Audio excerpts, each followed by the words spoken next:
তাকে এসে কেউ যখন বলতেছে যে তোর নাটক দেখবো না, হ্যাঁ, যে তুই হিন্দু, এটা জানতাম না, তো এটা জানার পর আপনার কি এমন, আপনার কি হলো, মানে বুঝলাম না। সে হলো তাকে গালিগালাজ করে দিলাম, আমি করে দিলাম। এতটা অসভ্যতা মনে হয় বিশ্বে অন্য কোথাও নাই। স্রষ্টার প্রতি, আমার আল্লাহর প্রতি যে বিশ্বাস, এটা আমার অন্তরের ভিতর। কর্মটাই কিন্তু আমাদেরকে বাঁচিয়ে রাখে, বা কর্মটাই আমাদের পরিচয় হওয়ার কথা।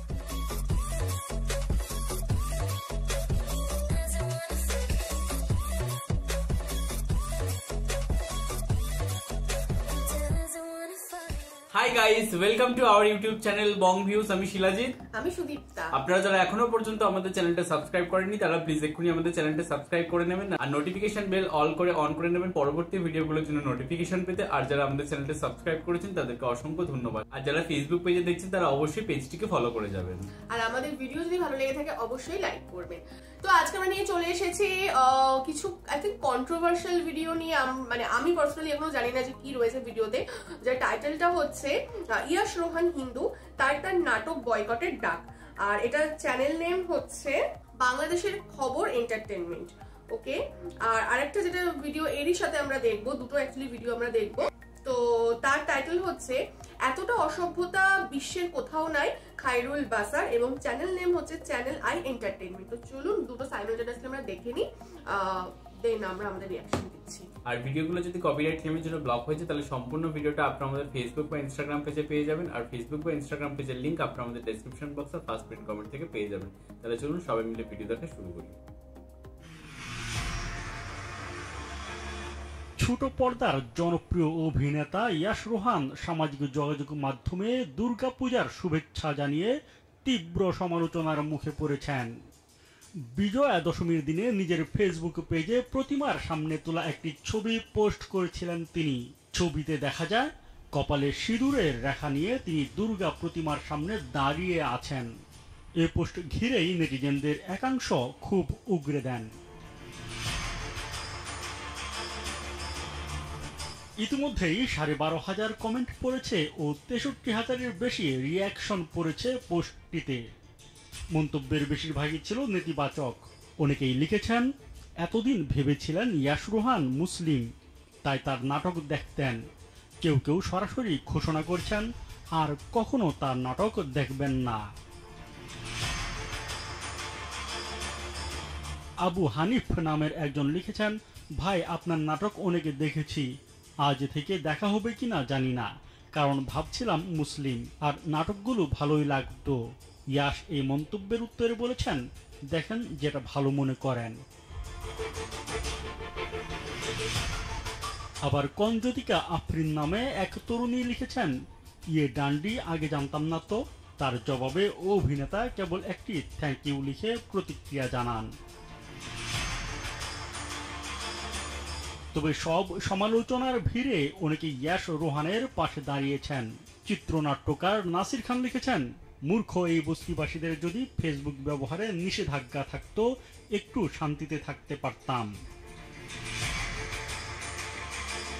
জসিম উদ্দিন নামের একজন মন্তব্য করেন, কমেন্টগুলো পড়ে সত্যি স্তব্ধ হয়ে গেছি। আমাদের সমাজ কতটা নিচে নেমে গেছে তা ভেবে কষ্ট হয়। মানুষকে ধর্ম দিয়ে নয়, কর্ম আর মানবতার ভিত্তিতে বিচার করা উচিত। শোবিজ অঙ্গনের সহকর্মীরাও ইয়াশ রোহানের প্রতি সমর্থন জানিয়ে দুঃখ প্রকাশ করেছেন। তাদের মতে একজন শিল্পীর পরিচয় তার ধর্ম নয়, বরং তার কাজ ও শিল্পচর্চা। বিনোদন ডেস্ক, বাংলাদেশের খবর। ইয়াশ রোহান হিন্দু ধর্মের মানুষ, তাকে এসে কেউ যখন বলতেছে যে তোর নাটক দেখবো না, হ্যাঁ, যে তুই হিন্দু, এটা জানতাম না, তো এটা জানার পর আপনার কি এমন, আপনার কি হলো, মানে বুঝলাম না। সে হলো তাকে গালিগালাজ করে দিলাম, আমি করে দিলাম। এতটা অসভ্যতা মনে হয় বিশ্বে অন্য কোথাও নাই। স্রষ্টার প্রতি, আমার আল্লাহর প্রতি যে বিশ্বাস, এটা আমার অন্তরের ভিতর। কর্মটাই কিন্তু আমাদেরকে বাঁচিয়ে রাখে, বা কর্মটাই আমাদের পরিচয় হওয়ার কথা। আমি একজন মুসলিম, আমি আমার কথা এবং আমার ব্যবহারে সেই পরিচয় যদি বহন না করি তাহলে আমি ইসলামের জন্য ক্ষতিকর আসলে। হ্যাঁ, এটা ধরেন অভিনয় আমার পেশা, এটাকে অনেকেই বলবে যে এটা একজন মুসলিম হিসেবে যথাযথ পেশা না, এটা তো বাট আপনি যদি সামগ্রিকভাবে চিন্তা করেন, এটা আপনার দেশের জন্য দরকার। আপনার শিল্প সংস্কৃতি এবং সাহিত্য এটা ছাড়া তো আসলে আমার মনে হয় না যে মানুষ অনেক বেশি বুদ্ধি সম্পন্ন হয়। এই যে আমরা অভিনয় করছি বা গল্প বলছি বা কবি কবিতা লিখছেন বা সিঙ্গার গান গাইছেন, এটা দিয়ে তো আমরা আমাদের আবেগ অনুভূতির কথাই বলি। হ্যাঁ, আমরা আমাদের সম্পর্কের কথাই বলি। হ্যাঁ, সমাজের কথা বলি, আমরা কোনো ক্রাইসিসের কথা বলি। হ্যাঁ, আমরা সেই গানে বিপ্লবও করি। হ্যাঁ, বিপ্লবের কথা বলি, আমরা মুক্তির কথা বলি। তো সেটা যখন আমরা বলছি তখন আপনি সেটা গ্রহণ করবেন, এবং যখন আপনার মনে হবে যে ইচ্ছে হলো তাকে গালিগালাজ করে দিলাম, করে দিলাম, এতটা অসভ্যতা মনে হয় বিশ্বে অন্য কোথাও নাই। আপনি দেখবেন যে জুবিন গর্গ মারা গেলেন কিছুদিন আগে, যেখানে 15 লক্ষ মানুষ হয়েছিল এখানে, বাট তার নানা অভ্যেস নিয়ে কথা থাকতে পারে। হ্যাঁ, যে উনি ড্রাগ নিতেন বা এটা ওইটা, বাট দেখবেন যে মানুষ তার বেসিক্যালি তার কর্মটাকে আসলে মূল্যায়ন করেছে। তো আমরা কিন্তু করে আসি যে জন্ম হোক যথাতথা, কর্ম হোক ভালো। কেসারের শেকড় থেকে শিখরে। তো কর্মটাই কিন্তু আমাদেরকে বাঁচিয়ে রাখে, বা কর্মটাই আমাদের পরিচয় হওয়ার কথা। কিন্তু কর্মের বাইরে গিয়ে আমি ব্যক্তি জীবনে কেমন, আমি ব্যক্তি জীবনে মানে কি করছি না করছি, কিভাবে আমি আমার লাইফ উদযাপন করছি, সেটা আপনি নির্ধারণ করার কেউ না অ্যাকচুয়ালি। হ্যাঁ, বা আপনি জোর জবরদস্তি করে আমাকে আসলে ধর্ম পালন করাতে পারবেন না, কারণ এটা আমার খুব অন্তরে, আমার স্রষ্টার প্রতি, আমার আল্লাহর প্রতি যে বিশ্বাস, এটা আমার অন্তরের ভিতরে, এবং সেটা আমার তার সাথে এক ধরনের বোঝাপড়া আছে। আমি হয়তো খুবই 5 ওয়াক্ত নামাজ হয়তো পড়তে পারি না, বাট সেটার জন্য আমার অনুতাপ হয়। কিন্তু যখন আপনি আমাকে বারবার এটাকে করবেন, তখন আমার সেই অনুতাপের চেয়ে আপনার এই বেদনাটা বেশি জেগে উঠবে, তাই না? সো ইয়াসওয়ানের ক্ষেত্রে যেটা হলো সেটাও আমি বলবো যে এটা আসলে যে খুবই সুমুসলিম এবং সভ্য মুসলিম তাকে এসব বলছে তা না।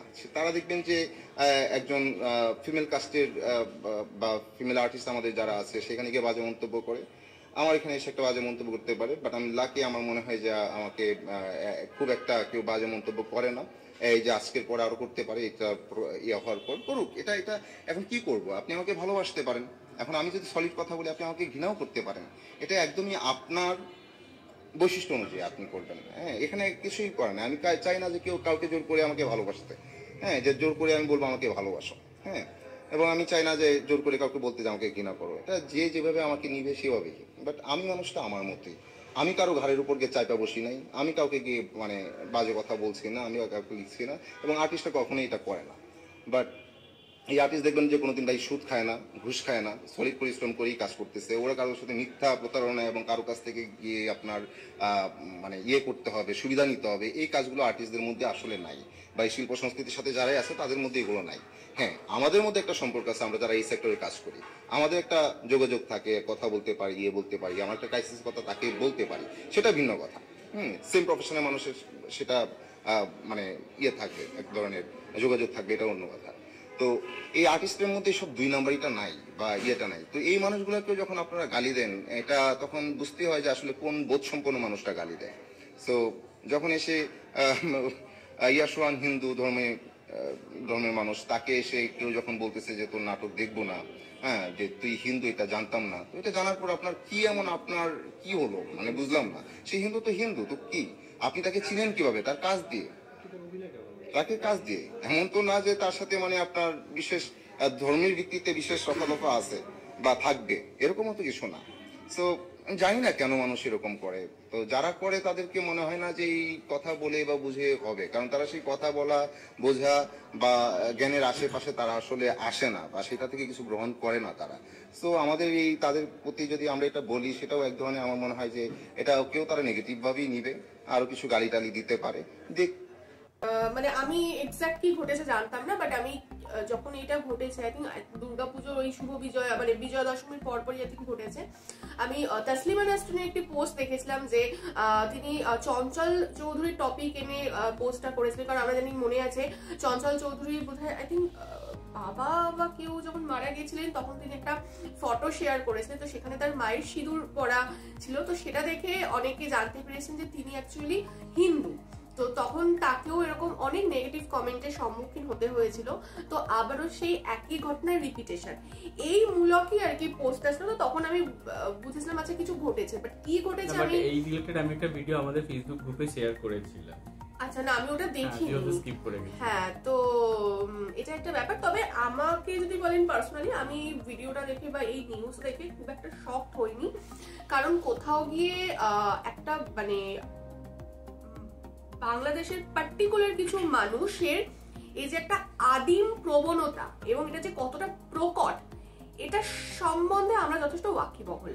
কারণ আমরা অনেক সেলিব্রিটি বা অনেক কিছুতেই আমরা দেখে থাকি যে পার্টিকুলার কোনো ধর্মের এই মানুষটা বলে তাকে অনেক বেশি হেট্রেডের সম্মুখীন হতে হয়। ব্যক্তিগতভাবে আমরাও যে হই তাও কিন্তু নয়, মানে আমরাও যখন আমাদের বিভিন্ন উৎসব নিয়ে কোনো ভিডিও এনেছি বা সেটা নিয়ে কোনো উইশ করেছি, সেখানেও যে এই ধরনের কটূক্তি আসেনি সেটাও কিন্তু নয়। এমন নয় যে আমরা ঈদ নিয়ে কোনো ভিডিও করি না সেই জন্য হয়তো আপনারা বলছেন, বা আমরা হয়তো রমজানে কোনো কমিউনিটি পোস্ট করে উইশ করছি না সেই নিয়ে আপনারা বলছেন, বাট সেরকমটা নয়। কিন্তু আমরা কিন্তু মানে সবটাই ব্যালেন্স করে চলি। ব্যালেন্সের থেকেও বড় কথা, আমরা যেহেতু আপনাদের দেশ নিয়ে বেশি ভিডিও করি, আপনাদের উপযোগী কন্টেন্ট আমরা আনি। রমজান গোটা মাসের রমজান সিরিজে চলে, আমাদের কিন্তু দুর্গাপুজো সিরিজ চলে না।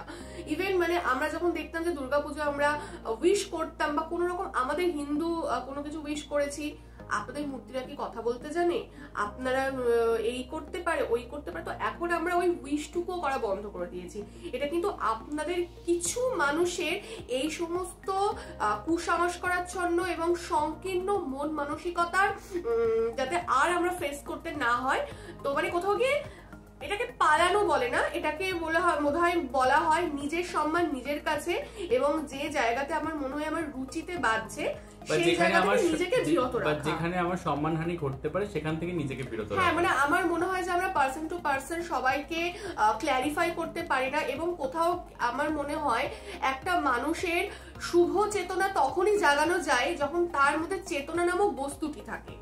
তো যার চেতনাই নেই, যে সমস্ত মানুষের যারা একেবারেই সমস্ত দিক বিদিক জ্ঞান হারা, তো তাকে জ্ঞান দেওয়ার মতো এত সাহসিকতা আমাদের মধ্যে নেই। আমরা অনেকবার চেষ্টা করেছি এবং প্রত্যেকবারই আমরা একদম মানে বিফল হয়েছি, যার জন্য আমরা সেই জায়গাগুলো থেকে এড়িয়ে যাই। এবং এই ভিডিওতেও এরকমই আমরা আরেকজন মুসলিম হচ্ছে কিছু আমরা মুসলিম ভাইদের এমনও কমেন্টস দেখেছি যারা হচ্ছে জিনিসটা প্রোটেস্ট করছে যে এইরকম নিজ মানসিকতা কেন। আমরা সেকেন্ড ভিডিওতে একজন মুসলিম আর্টিস্টের এত সুন্দর বক্তব্য শুনলাম। তো এটাই হচ্ছে শিক্ষা আর অশিক্ষার পার্থক্য। এবং বাংলাদেশে অনেক বড় বড় সেলিব্রিটিরাই তার এর প্রতিবাদ করেছে। একদমই তাই। তো এখানে না ব্যাপারটা আমার মনে হয় ধর্ম নয়, এখানে ব্যাপারটা হচ্ছে শিক্ষা, নৈতিকতা। ঠিক আছে, তো মানে কিছু পার্টিকুলার মানুষ থাকে যারা মনে করে আমার নিজের ধর্মই সর্বশ্রেষ্ঠ, সেটা হতেই পারে, কিন্তু যার যার ধর্ম তার তার কাছে শ্রেষ্ঠ, এটা অবশ্যই, কিন্তু অবশ্যই সেটা নয় যে আচ্ছা অমুক ওই ধর্মের বলে তাকে আমি যেভাবে খুশি বুলি করব। এবং যদি আমি ভাবতাম পোস্টটা মানে এই যে ইয়াশ রোহান নামক যে অভিনেতা, তার যদি পোস্টটা এরকম কোনো কিছু উদ্দেশ্যমূলক হতো যে নিজের ধর্মকে শ্রেষ্ঠ বলা হচ্ছে অপর ধর্মকে, সেটা কি না নর্মালি যেমন আমরা ঈদ হ্যাপি ঈদ বলি, ঈদ মুবারক বলি, বিভিন্ন সেলিব্রিটিরা পোস্ট করে, সেরকমই সে তার নিজের ধর্ম নিজের অনুষ্ঠান নিজে ভালোভাবে পালন করছে এবং সে সেটার একটা শুভেচ্ছা জানিয়েছে, শুভ বিজয়া, এটা একটা শুভেচ্ছা জানানো। তো সেইখানে আমার মনে হয় কোনো মানুষের অধিকার নেই বা কোনো মানুষের এতটা দুঃসাহস থাকার কথা না যে তাকে তার ধর্মের ভিত্তিতে যা খুশি বলে যাওয়া যায়। এখানে সেকেন্ড যিনি বলছিলেন, যিনি মুসলিম একজন আর্টিস্ট কথা বলছিলেন, তিনি একটা খুব ভালো কথা বললেন যে তাকে আমরা কিসের জন্য চিনি, তার কর্মের জন্য চিনি, তাহলে তাকে ধর্মের ভিত্তিতে কেন বিচার করা হবে? আপনি তো এতদিন জানতেন না যে সে কেন ধর্মের, বাট তার কর্মের জন্যই তাকে দেখতেন বা তাকে চিনেছেন। এখন যখন সে তার মানে আসল পরিচয় নিয়ে আপনার সামনে আসছে, তখন তাহলে আপনাদের অসুবিধা কি? এরকম রাতারাতি এরকম ভাবে কিভাবে চেঞ্জ হয়ে যেতে পারে? আমার কাছে মনে হয় 2025-এ দাঁড়িয়ে এই ধর্ম নিয়ে এত কথাই বা উঠবে আর কেন? সব থেকে বড় কথা আমাদের ভারতবর্ষের মতো দেশে যেখানে হয়তো 70-80 কোটি মানুষ হিন্দু, এবং সেখানে কিন্তু 3 জন খান আছেন যারা সুপারস্টার বা মেগা স্টার বলা চলে, শাহরুখ, সালমান নামে, তো তাদেরকেও কোথাও গিয়ে বয়কট করা উচিত আমাদেরকে, মানে যদি এরকম হয়ে থাকে। আমাদের মানে আমরা আদর্শ মানুষ হিসাবে আমরা এপিজে আব্দুল কালামকে মনে করি। তারা মানে সে প্রত্যেকটা মানুষের আমাদের জীবনে আমাদের লাইফে শেপ করার জন্য তার এত অবদান, তাকে প্রত্যেকটা ধর্মের মানুষ এত রেসপেক্ট করে। আর এই যে এত বয়কট তাহলে তো আমার মনে হয় সমস্ত বিদেশি পণ্য বয়কট করে দেওয়া উচিত বাংলাদেশে সেই সমস্ত মানুষের, কারণ বিভিন্ন বিদেশি পণ্য অন্যান্য দেশ থেকে আসছে, তারা হয়তো সেটা কোনো হিন্দু বানাচ্ছে, কোনো ইহুদি বানাচ্ছে, কোনো খ্রিস্টান বানাচ্ছে, জৈন, বৌদ্ধ, শিখ বানাচ্ছে, তাহলে তো সমস্ত বয়কট করে দেওয়া উচিত। এবং যখনই সে একটা চাল পর্যন্ত দোকান থেকে কিনবে, তো সেই চালটা কোন কৃষক উৎপাদন করেছে এবং কোন কোন মানুষের মাধ্যমে তার বাড়ি পর্যন্ত পৌঁছাচ্ছে, প্রত্যেকেই মুসলিম কিনা সেটা আমার মনে হয় যাচাই করে তারপর সেটা চাল ফুটিয়ে ভাতটা রান্না করে খাওয়া উচিত। এবং এই বৈশ্বিক বাজারে দাঁড়িয়ে এরকম মানে একটা মানে গ্লোবালাইজেশনের যুগে এখানে দাঁড়িয়ে যদি ধর্মের ভিত্তিতে আর কি এইভাবে মানে করা হয়, তাহলে সেটা খুবই মানে বোকামির কাজ। কারণ মানে আমার জানা মতে যে আমাদের মিডল ইস্টার্ন কান্ট্রিতে আমাদের ইন্ডিয়া থেকে প্রচুর পণ্য যায়, এবং এই পণ্যরা কারা ফলায় বা এই ফসলগুলো কারা ফলায় আমাদের হিন্দু ভাইদের অনেক কন্ট্রিবিউশন থাকে। তো তারা তো কোথায় মানে যে ভারত থেকে আসছে, আচ্ছা হিন্দুরা এই ফসলগুলো ফলিয়েছে বলে তারা ফেলে দিচ্ছে তা তো নয়, সেই ঘুরপথে সেই জিনিসগুলো আবার পাকিস্তানেও যাচ্ছে, তারাও তো খাচ্ছে। মানে এটা খুবই বোকা একটা বিষয়। এবং আপনারা এমন নয় যে শুধু ইয়াশ রোহানের মানে ভিডিও দেখা বা নাটক দেখা বন্ধ করে দেবেন, এই ধরনের কথাবার্তা বলছেন, বাট এই মানুষগুলোই হয়তো আমাদের অক্ষয় কুমার, তারপরে রণবীর সিং, রণবীর কাপুর, এই সমস্ত মানুষেরও সিনেমা দেখছেন, আবার সাউথেরও সিনেমা দেখছেন, কিন্তু তাদের ধর্ম পরিচয় কিন্তু জানতে চাচ্ছেন না যে তারা হিন্দু না মুসলিম। মানে হিপোক্রেসির চরম সীমায় চলে যাচ্ছে। আর এই কথাগুলো কিন্তু পার্টিকুলার সেই সমস্ত অশিক্ষিত মানে মানুষদের জন্যই বলা, যারা এখনো পুরো ব্যাং হয়ে রয়ে গেছে, এবং তাদের আগামী প্রজন্ম বলে তাদের আগামী প্রজন্মকে তারা এই শিক্ষাতেই শিক্ষিত করবে, এবং মানে বেশ কিছু জেনারেশন ধরে তারা পুর ব্যাংই থেকে যাবে। তো যাই হোক, আর কিছু মানে এটা নিয়ে বলার না, কারণ এরকম একটা এরা আমার মনে হয় আমাদের ইউটিউবে কেটে গেছে, যেটা নিয়ে আমরা অনেক বেশি সময় অপচয় করেছি।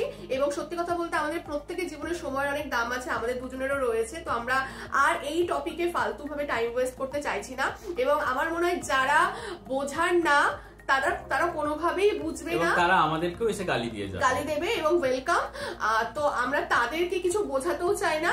আমাদের পুরোটা এখানে যা যাবতীয় যে সমস্ত আমরা বিরোধিতা করলাম, সেই সমস্ত কুরুচিপূর্ণ, অশিক্ষিত, কিছু নিম্ন মানসিকতা সম্পন্ন মানুষদের উদ্দেশ্যে। কিন্তু বাংলাদেশে সেটা সংখ্যা হয়তো খুবই সীমিত। বাকি যে বাংলাদেশি ভাই বোনেরা রয়েছে, সেটা হিন্দু হোক, হোয়াটএভার, মুসলিম হোক, যাই হোক না কেন, তারা অনেক শুভবুদ্ধি সম্পন্ন। তার জন্য একটা দেশ এত সুন্দর গ্রো করছে। শুধুমাত্র ওই কিছু মানুষ থাকলে বাংলাদেশ আজকের বাংলাদেশ হতো না।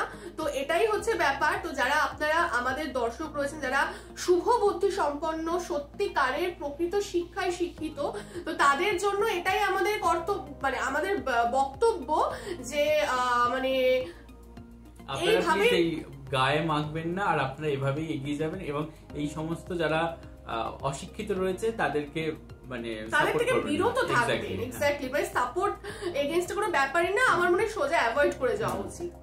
তো যাই হোক, আর এখানে আপনাদের যে মূল্যবান মন্তব্য অবশ্যই কমেন্ট বক্সে জানাবেন, এবং আমাদের ভিডিও যদি ভালো লেগে থাকে অবশ্যই লাইক করবেন এবং আমাদের চ্যানেলটাকে সাবস্ক্রাইব করে যাবেন। আর সাবস্ক্রাইব বাটনের পাশে জয়েন বাটন পেয়ে যাবেন, সেখানে কিছু ফেসিলিটিস দেওয়া থাকে, চাইলে আপনারা চেক করতে পারেন। আর আমাদের চ্যানেলে যে ফেসবুক আর ইনস্টাগ্রাম পেজ রয়েছে সেখানে আপনারা ফলো করতে ভুলবেন না, লিংক ডেসক্রিপশন বক্সে পেয়ে যাবেন। আর আমাদের যে ফেসবুক গ্রুপটা রয়েছে সেখানে আপনারা জয়েন করে আপনারা আপনাদের মনের মতো সমস্ত কিছু পোস্ট করতে পারেন, তার লিংকও ডেসক্রিপশন বক্সে দেওয়া রয়েছে। আর আমাদের যদি আপনারা পার্সোনালি খুব পছন্দ করে থাকেন আমাকে শিলাজিৎ সুদীপ্ত হিসেবে, তাহলে আমাদের পার্সোনাল ফেসবুক আর ইনস্টাগ্রাম সাইটে ফলো করতে পারেন, লিংক ডেসক্রিপশন বক্সে পেয়ে যাবেন। তো দেখা হচ্ছে পরবর্তী ভিডিওতে। আজ এ পর্যন্তই, টাটা।